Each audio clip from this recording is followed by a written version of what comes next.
कैसे हैं आप सभी। मैं आशा करती हूँ सभी लोग स्वस्थ और प्रसन्न होंगे। आज हम हमारा पाठ उपसर्ग और प्रत्यय को पढ़ेंगे और समझेंगे। आइए शुरू करते हैं इस पाठ को।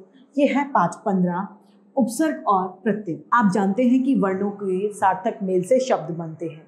अनेक शब्द अपने मूल रूप से में ही प्रयोग किए जाते हैं, जैसे कि कबूतर, नमक आदि। लेकिन बहुत बार मूल शब्द के शुरुआत या अंत में कोई शब्दांश जोड़ दिया जाता है, जैसे कि अपमान के आरंभ में अप तथा सुंदरता के अंत में ता शब्द जोड़ते हैं। ये जुड़े हुए जो शब्द हैं वो मूल शब्द के अर्थ में परिवर्तन ला देते हैं। अब है उपसर्ग। उपसर्ग वे होते हैं जो किसी शब्द के आगे जुड़कर उसके अर्थ को परिवर्तित करते हैं, वे उपसर्ग कहलाते हैं। उपसर्ग का अर्थ है उप तथा सर्ग यानी सृष्टि करना, उप यानी समीप, अर्थात किसी शब्द के समीप आकर नया शब्द बनाना। जो शब्दांश शब्दों के आरंभ में जुड़कर उनके अर्थ में परिवर्तन कर देते हैं वे उपसर्ग कहलाते हैं, यानी ये आगे जुड़ते हैं। जैसे यत्न में प्र जुड़ा तो क्या हो गया? प्रयत्न। चार में जुड़ा प्र तो प्रचार। भाव में जुड़ा प्र तो प्रभाव। बल में जुड़ा प्र तो जुड़ा प्रबल, प्रबल। यानी ये कहा जा सकता है कि वे शब्द जो किसी शब्द के शुरू में यानी आरंभ में जुड़कर अर्थ में परिवर्तन लाते हैं वे उपसर्ग कहलाते हैं। उपसर्ग के भेद। उपसर्ग के 4 भेद होते हैं: संस्कृत के उपसर्ग, अरबी के उपसर्ग, हिंदी के उपसर्ग और उपसर्ग की तरह प्रयोग में लाए जाने वाले अव्यय। सबसे पहले हम पढ़ेंगे संस्कृत के उपसर्ग। उपसर्ग है अति। इसका अर्थ होता है बहुत या ज्यादा। अत्याचार, अतिक्रमण, अतिवृष्टि, अतियुक्ति। अधि उपसर्ग है, अर्थ है ऊपर और प्रधानता। अधिकार, अधिनायक, अधिग्रहण, अधिसंख्य। उपसर्ग है अनु, अर्थ है पीछे या फिर समान। अनुरूप, अनुराग, अनुकरण, अनुसार। उपसर्ग अर्थ है बुरा या हीन। अपकार, अपमान, अपशब्द, अपशकुन। अव उपसर्ग है, अर्थ है नीचे या अभाव। अवगुण, अवशेष, अवसान, अवनति। उपसर्ग है आ, अर्थ है तक और इधर। आकर्षक, आगमन, आचरण, अर्थात ऊपर की ओर। उत्थान, उत्कर्ष, उत्साह, उन्नति, यानी पास या सहायक। उपमंत्री, उपसर्ग, उपस्थित, उपनाम। दुर अर्थात बुरा या कठिन। दुर्गम, दुर्दशा, दुर्लभ, दुराचार। परि अर्थात चारों ओर। परिक्रमा, परिभ्रमण, परिधि, परिणाम।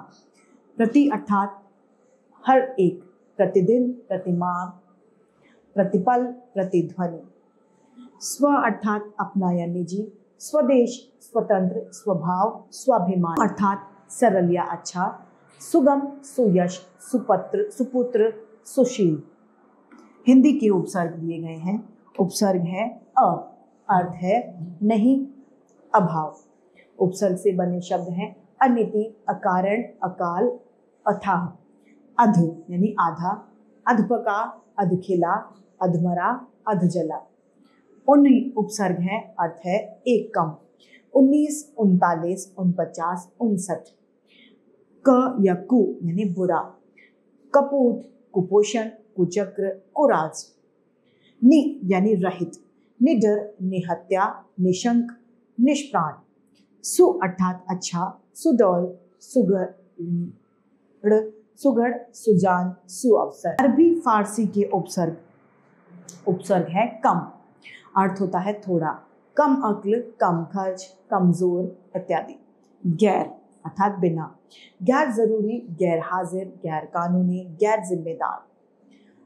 बद अर्थात बुरा। बदकिस्मत, बदनाम, बदमिजाज, बदसूरत। ला अर्थात बिना। ला इलाज, लावारिस, लाजवाब, लापरवाह। हर अर्थात प्रत्येक। हर दिन, हर रोज, हर वक्त, हर हाल है उपसर्ग की तरह प्रयोग किए जाने वाले अव्यय। अव्यय है अल्प, जिसका अर्थ होता है कम। अल्प आयु, अल्प बुद्धि, अल्प जीवी, अल्पकालीन। सह उपसर्ग है, अर्थ है साथ। बने शब्द हैं सहपाठी, सहगामी, सहकर्मी, सहगान।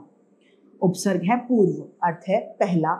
तो पूर्व जन्म, पूर्वज, पूर्वार्ध, पूर्वकाल मतलब है अंदर। अंतरराष्ट्रीय, अंतरात्मा और अंतर्यामी। चिर अर्थात बहुत, सखा इसका उदाहरण है। अब आता है हमारा दूसरा बिंदु, प्रत्यय। प्रत्यय वो होते हैं जो शब्द के पीछे जुड़कर उसके अर्थ को बदल देते हैं, परिवर्तित करते हैं। उपसर्ग की तरह प्रत्यय भी शब्दांश होते हैं। अंतर केवल यह है कि उपसर्ग आरंभ में जुड़ते हैं और प्रत्यय अंत में जुड़ते हैं। जैसे गुण शब्द में जुड़ा वान तो शब्द हो गया गुणवान। इसी तरीके से धन में जुड़ा वान धनवान, रूप में जुड़ा वान रूपवान, दया में जुड़ा वान दयावान। यानी ये कहा जा सकता है कि जो शब्दांश शब्दों के अंत में जुड़कर उनके अर्थ में परिवर्तन लाते हैं उन्हें प्रत्यय कहते हैं। यहाँ ये जानने वाली बात है कि प्रत्यय का अपना कोई विशेष अर्थ नहीं होता, इनका भी स्वतंत्र रूप से प्रयोग नहीं किया जा सकता। यानी उपसर्ग और प्रत्यय का कभी भी स्वतंत्र रूप से प्रयोग नहीं किया जाता। प्रत्यय के भेद। प्रत्यय दो भेद होते हैं प्रत्ययों के, कृत प्रत्यय और त्वद्वित प्रत्यय। सबसे पहले कृत प्रत्यय, जो प्रत्यय क्रिया की मूल रूप अर्थात धातु के अंत में लगकर नए शब्दों को बनाते हैं उन्हें कृत प्रत्यय कहा जाता है। जैसे लिख प्लस आई शब्द क्या बना, लिखाई। चल प्लस ना चलना, पढ़ प्लस आकू पढ़ाकू, हंस प्लस ई हंसी। कृत प्रत्यय को कृदंत प्रत्यय भी कहते हैं। कृत प्रत्यय के उदाहरण यहाँ दिए गए हैं। प्रत्यय है आई, धातु है लिख, क्या बना, लिखाई पढ़ाई लड़ाई। आकू है प्रत्यय, धातु है लड़ और उड़ तो लड़ का लड़ा लड़ाकू, उड़ का उड़ा। आऊ प्रत्यय कमा टिका और बिका तो कमाऊ टिकाऊ बिकाऊ। आन प्रत्यय मिल और उड़, मिलान उड़ान। प्रत्यय बह कट और बच, बहाव कटाव बचाव। आवट लिख थक और बन, लिख का लिखावट, थक का थकावट तथा बन का बनावट है।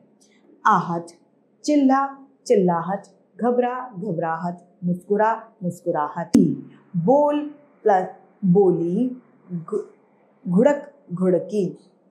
ऊ खा ऊ, उड़ उड़ाऊ चलाऊं। ना टहलना, खाना जा जाना। नी कर नी, भर नी, चट नी। वाई सुन वाई, लग वाई, कट वाई। इत पधित पठित पुष्पित फलित इसके उदाहरण है। अगला है त्वद्वित प्रत्यय। जो प्रत्यय संज्ञा सर्वनाम विशेषण आदि के आखिर में आकर नए शब्दों को बनाते हैं उन्हें त्वद्वित प्रत्यय कहते हैं। किशोर प्लस ही किशोरी, बच्चा प्लस पन बचपन, गुण प्लस वान गुणवान। उदाहरण दिए गए हैं। आ मूल शब्द है, भूख प्लस आ भूखा, मैल प्लस आ मैला, प्यास प्लस आ प्यासा। इसी तरीके से ता तो प्रभुता, लघुता, श्रेष्ठता। आई बुराई, मिठाई, चतुराई। आना घराना, सालाना, रोजाना। ईला चमकीला, सुरीला, बर्फीला। दार दुकानदार, ईमानदार, चौकीदार। पन लड़कपन, कालापन, गोरापन। वाला रिक्शा वाला, ऑटो वाला, चाय वाला, अखबार वाला। अगला प्रत्यय है इमा।